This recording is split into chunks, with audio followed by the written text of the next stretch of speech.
Re perile bakokwane. Greetings from Musoni. Ntukulu wabangoni nebandao.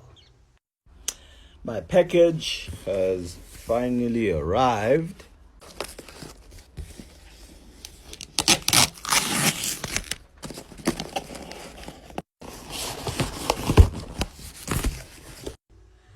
I want to introduce you guys to the newest additions to this library over here behind me that I started building around 2017-18.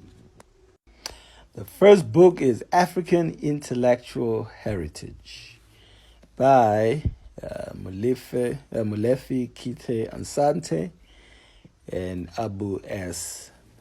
Abari. This text basically contains the intellectual sayings, basically from times of antiquity to modern times. And another one with basically similar content is the intellectual traditions of pre-colonial Africa by Constance B. Hilliard.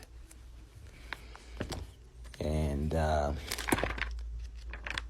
similar content, as I said, the intellectual heritage. And then this one I was introduced to by one of Dr. Amos Wilson's books that I was reading on African masculinity. This book right here, Issues of Manhood in Black and White, an incisive look into the masculinity and societal definition of African man. So in this text, this is where I discovered this text, and I was immediately very interested in it.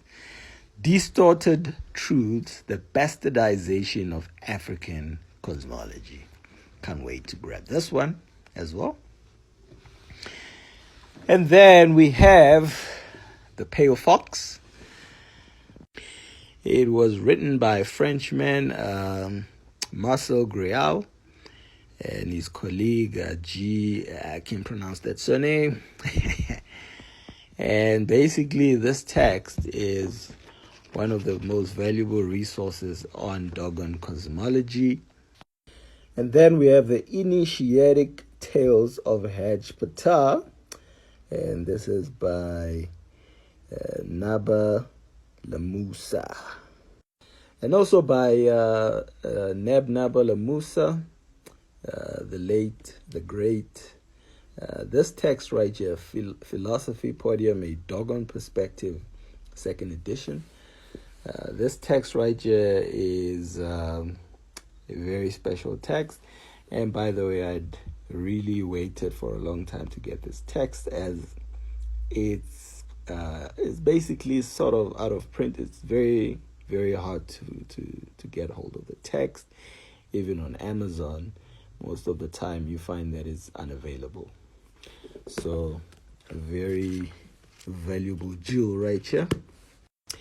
And also from the same author, we have the Book of Purifications.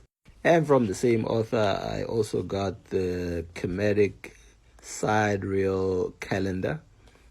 This one is basically the year, as you know, in Kemet, the year started in September, just as it does in South Africa, in Ethiopia. And so you've got the months written in, and there's explanations of the calendar, how it works, and the cycles, etc. And so this one will be more of a souvenir, basically, as it's obviously now outdated, but still more valuable than your new calendars containing the Roman year. Then we have The Ancient Future, the teachings and prophetic wisdom of the 7 Hermetic laws of ancient Egypt by Wayne B. Chandler, with an introduction by Ivan van Sertima. And then we have the Sibyls, or is it the Sibyls, or however it's pronounced.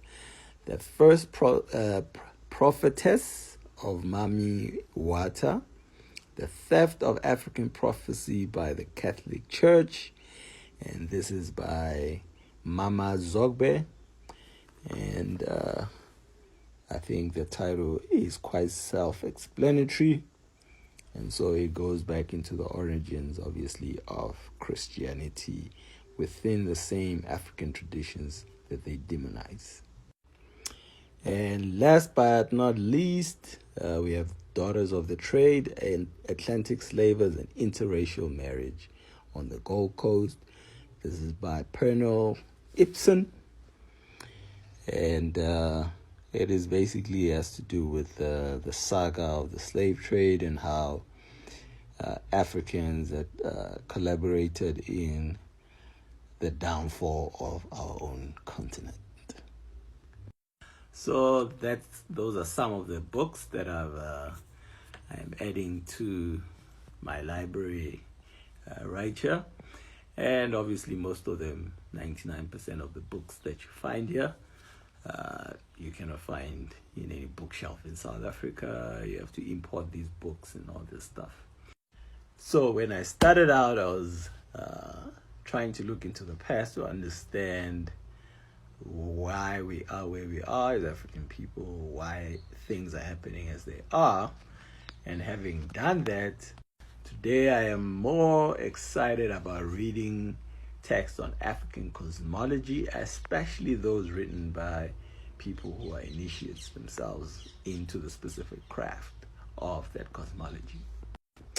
Neb Nabala Musa is one example. He was an initiate into the craft as well. Messiah Grial is another, even though he was a European. His initial work was just basic information because the Dogon did not trust him. He was merely a stranger to them. But years and years and years and years later, after he had gained their trust, had lived among them for years, and he became they initiated him into the craft, and so he could get access to inner information. And this text right here represents his latter work after he was initiated by the Hogan.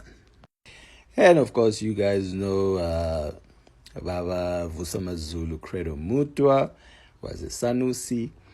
But I don't know if everybody knows this, but he was initiated in various traditions, not just his own. He traveled throughout Africa and was initiated into different crafts across the continent. And the production of this book, African Folk Tales in Daba My Children, is a product of all of that experience. And one last example, just to not go too long on this video, it will be Maladoma Petrisome. He is also an initiate, and this text right here is of water and the spirit, ritual, magic, and initiation in the life of an African shaman. But yeah, it's been a good journey. It's just sad that most people will not be able to get a hold of these texts because of their unavailability. Some of them, even if you do want to import, you find that it's out of print and things like that. And as we speak, I am still expecting probably one or two to be delivered. And of course, I'll continue adding more and more, for this is for generations. Peace and African power.